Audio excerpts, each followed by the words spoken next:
यदि आपके भाई बहन हैं तो आज का ये उज्जवल पाटनी शो बहुत ध्यान से एंड तक देखना, क्योंकि आज भाई ये किस्मत की चाबी मिल रही है आपको। अपने घर को याद करिए, भाई भाई में, भाई बहन में बेदम लड़ाई होती, कौन कब किसको कूट देगा, किसको बहस कर देगा, किस पे चिल्ला देगा, किसकी चीजें छुपा देगा, कुछ नहीं बता सकते। एक टीवी के रिमोट पर भी लड़ाई हो सकती है और ऐसा लगता है हम तो साथ मिलके कुछ कर ही नहीं सकते। लेकिन यही भाई भाई, भाई बहन मतलब सिबलिंग्स एक साथ मिलके यदि व्यापार खड़ा कर लेना तो क्रांति हो सकती है।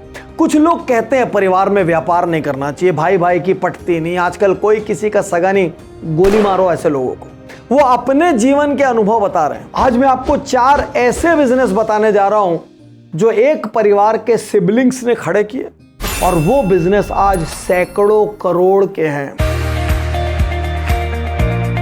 कौन नहीं जानता आज ये नाम? निखिल कामत, नितिन कामत, दोनों भाई, एक लैपटॉप, एक ड्रीम। क्या करना है?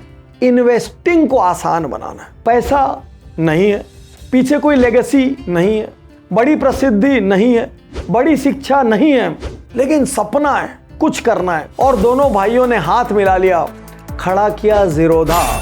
आज जीरोधा के पास 6 लाख करोड़ का एसेट अंडर मैनेजमेंट है, 12 मिलियन से ज्यादा यूजर्स हैं और 2024 में 2 यंग भाइयों ने मिलके 4700 करोड़ का प्रॉफिट खड़ा किया। तो क्या लाइफ इतनी रोजी थी? क्या सब कुछ राइट हो गया? नहीं, अपने स्ट्रगल्स थे। क्यों? क्योंकि इन्होंने किसी से पैसा नहीं लिया, किसी वीसी की चौखट पर नहीं गए, अपना स्टेक सेल नहीं किया, कैश बर्न नहीं किया, मार्केट में पैसे नहीं लुटाए, इन्होंने कुछ नहीं किया, अपने दम पर खड़ा किया। और इसी वजह से जीरोधा आज अपने आप में आइकनिक है। 2 सगे भाई। तो क्या वो लोग प्रोफेशनली भाई भाई हैं? नहीं, प्रोफेशनली वो बिजनेस के 2 पार्टनर हैं। निखिल कामत अपने इन्वेस्टमेंट्स खुद करते हैं, नितिन अपने इन्वेस्टमेंट्स खुद करते हैं। लगातार अलग अलग जगह इनकी न्यूज आती रहती है। एक भाई आज पॉडकास्ट चला रहा है, दूसरा भाई अलग अलग किस्म के दूसरे हेल्थ से रिलेटेड, फिटनेस से रिलेटेड इनिशिएटिव्स कर रहा है।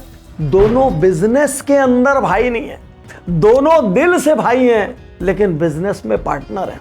सोच कर देखिए, क्या आपके परिवार में आप अपने सिबलिंग्स के साथ कोई व्यापार खड़ा कर सकते हैं? क्योंकि उनकी तमाम स्ट्रेंथ्स और तमाम वीकनेसेस आपको मालूम है।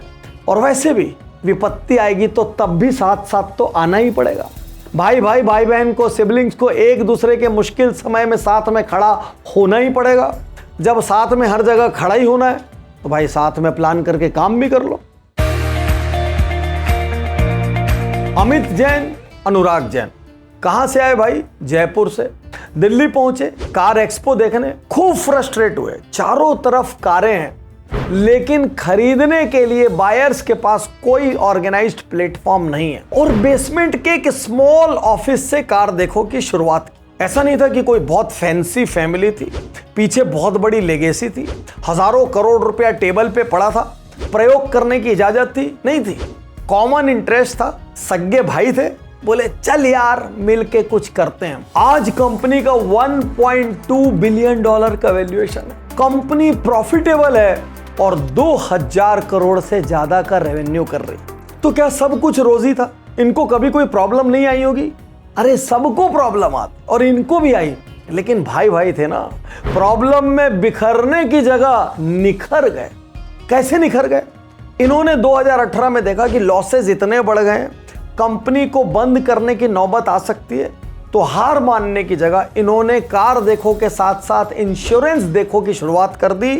इंश्योरेंस देखो भी एक तरफ से क्लिक कर गया और अपनी फील्ड की टॉप की कंपनीज में से एक आ गया। सिबलिंग्स की तीसरी सक्सेस स्टोरी, और इस तीसरी स्टोरी में 2 सिबलिंग नहीं है, इसमें 3 सिबलिंग है। जय शाह और उनकी 2 बहनें। तीनों को क्या प्रेम था? आइसक्रीम का प्रेम था। लेकिन आइसक्रीम खाने के बाद गिल्ट ना हो कि बहुत कैलोरी खा लिए यार, शरीर खराब कर लिया, वेट बढ़ जाएगा, this that. Guilt free ice creams बनानी थी। अपने किचन से शुरुआत की, हेल्दी डेजर्ट्स की। क्या इनको चैलेंज नहीं आया? सब कुछ आसान थे। अरे ऐसी तमाम स्टोरीज में एक मौका ऐसा आता है जब आप लगभग खत्म होने वाले रहते हैं और उस वक्त यदि आपने हौसला दिखा दिया फिर आपको कोई गिरा नहीं सकता। 2022 में अचानक इनकी सप्लाई चेन कोलैप्स हो गई। कुछ सप्लायर्स ने हाथ खींच दिए, कुछ ने गड़बड़ कर दी। ये लगभग खत्म होने वाले थे, लेकिन वहां पर इन्होंने हिम्मत नहीं हारी। इन्होंने खूब सारे दरवाजे खटखटाए और बिरयानी बाई किलो से थोड़ी फंडिंग लेके वापस शुरुआत की। याद रखिए, समस्या गिरने में नहीं है, क्योंकि यदि आप गिर के उठ गए तो आप और बेहतर खिलाड़ी होते हैं। समस्या तब है जब आप गिर के गिरे रह जाते हैं।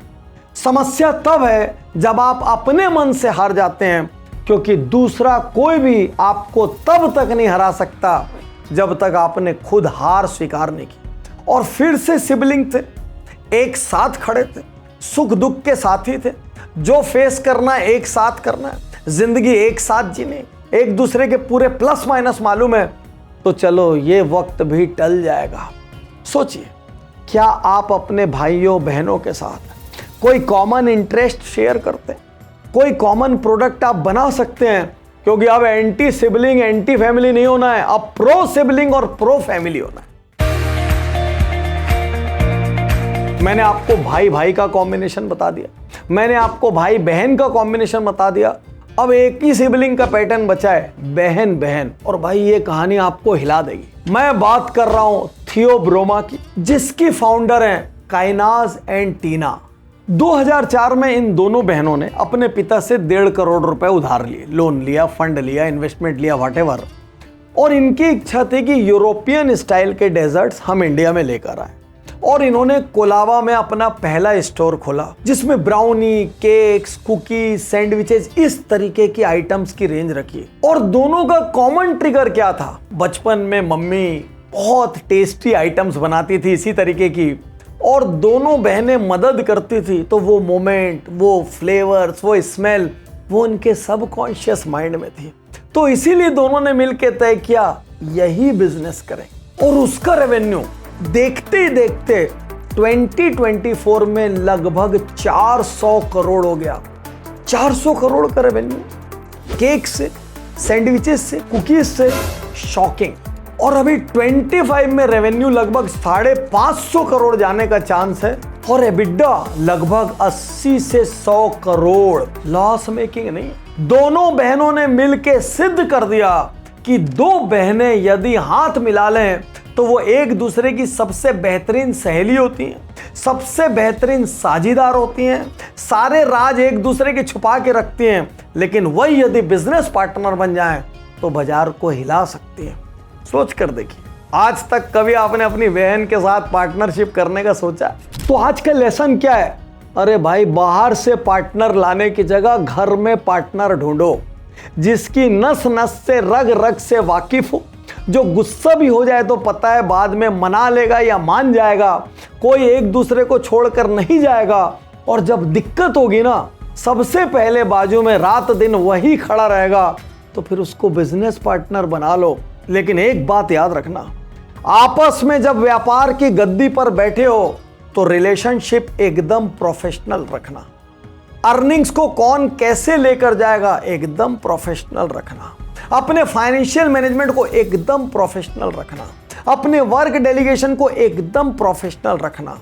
ऑफिस की बहस को घर में नहीं लेके जाना, और घर के विवाद को ऑफिस में लेकर नहीं आना। जब ऑफिस में कॉन्फ्रेंस टेबल पर बैठे हो तो उस वक्त आप भाई बहन नहीं हो, उस वक्त आप स्टेक होल्डर्स। शुक्रिया, धन्यवाद, थैंक यू। मैं तैयार हूं, मैं तैयार